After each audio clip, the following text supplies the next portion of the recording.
Welcome to Freedom Window. I'm going to talk about North Carolina, but before I do, I just want to encourage you to like this video. It does help the video.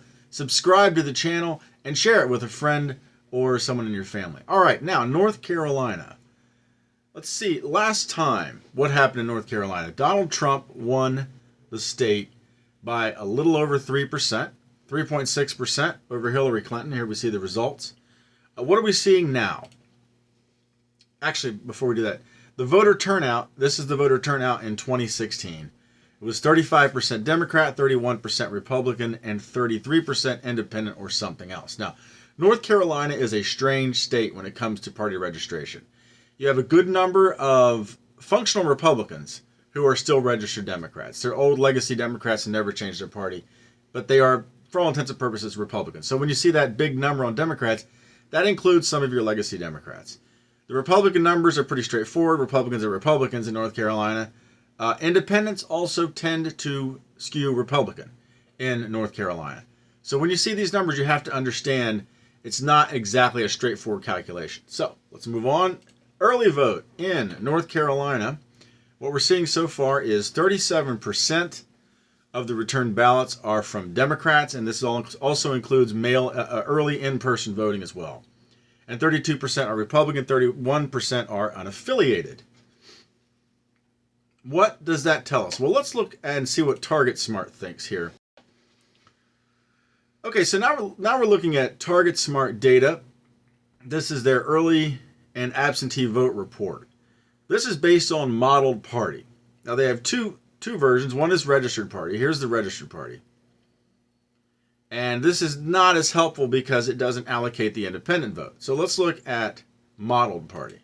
Now this is not a definite, this is just an estimate. They're trying to allocate the independent vote. The lighter blue is 2016, the grayish blue is 2018, and the dark blue is 2020. So what does this chart tell us? This tells us that in the final early mail, this is their estimate basically based on the early mail balloting.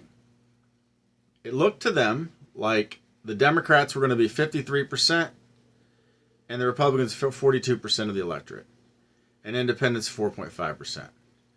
In 2018, 51%, almost 52% Democrat, and 43% Republican.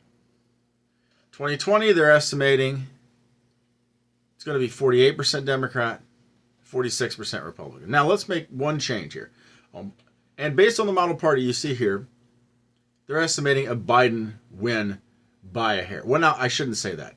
They're estimating that most parties are going to be leaning Democrat. That's what this chart is actually saying in the end. When you do this, go to final election, however, you see a significant change in the actual vote.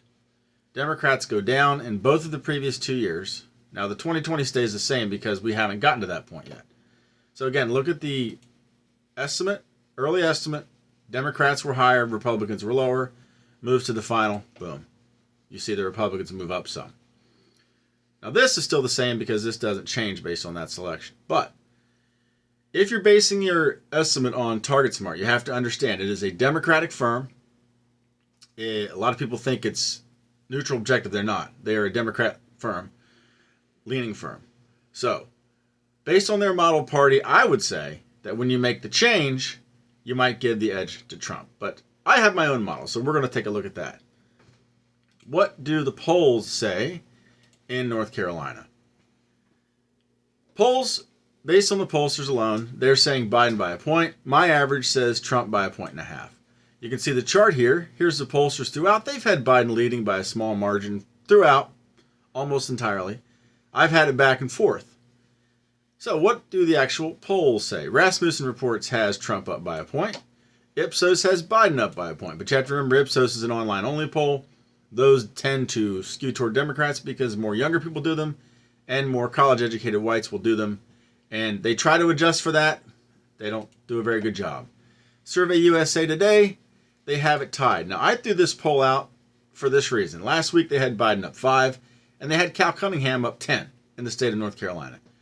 Crazy. Now, this is normally a good poll, but I threw them out this cycle. But they're saying it's tied, so it looks like they think it's trending towards Trump. Good sign for Trump. RMG, this is Scott Rasmussen's outfit. He's no longer with Rasmussen Reports, in case you didn't know that.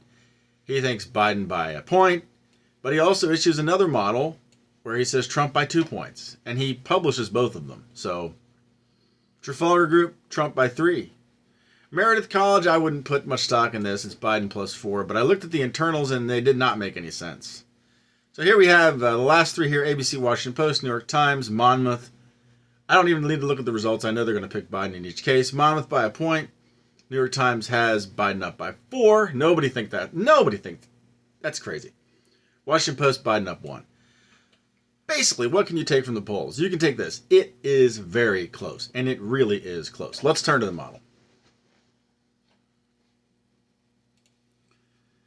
This is based on the most recent data coming, reported this morning, actually. I have now 3 models because I'm trying to get the full spectrum of possibilities. First is based just on the vote that has already been either mailed in or in-person vote. Right now, if you're looking at party distribution, 37.6% of the vote is Democrat, 31.9 or 32% is Republican, and 30.5 is independent. This would be the kind of distribution that Biden would probably need to win in North Carolina. So if we weren't going to have an election day and we were going to stop right now, Biden would probably be favored. But we are going to have an election day. I do want to note, the early vote has been enormous. The number of voters left to actually vote on election day are, if everybody voted, is small. Well, relatively small. Here you see that number. It's less than half of the Republicans and Democrats left available to vote. So let's see what the models say. I've got 2 models. One applies the formula that I worked out here that I think estimates best who's going to actually show up on election day. It factors in the last time, the voter turnout rate among each party. It also factors in the early ballot ratio as a function of determining who's going to actually show up and vote in a coronavirus atmosphere. Now remember, Democrats have this fear.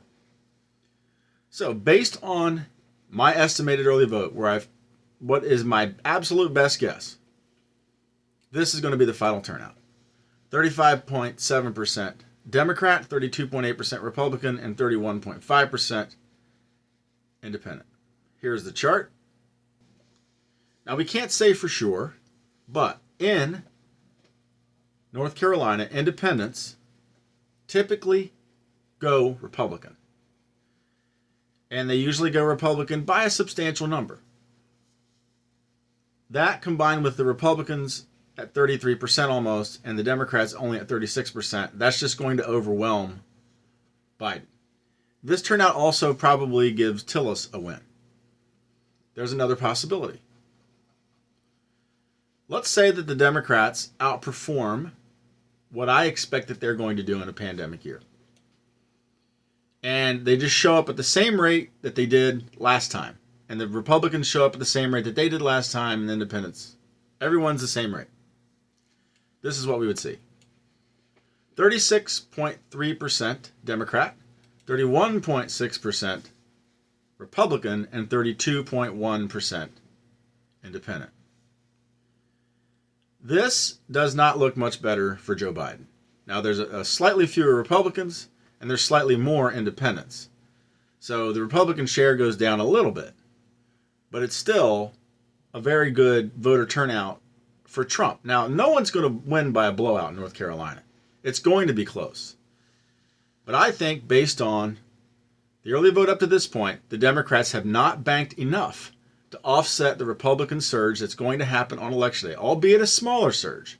It's going to be a much smaller surge than it normally is. But the Republicans and independents have also shown up to vote heavily in the early vote. So it looks like Trump is heading to victory in North Carolina. It's not a sure thing. It could go for Biden. I think things look pretty good for Trump, but it's going to be close. His vote has to get out on Election Day. Thanks for watching. If you enjoyed the video, please like, subscribe to the channel, and share.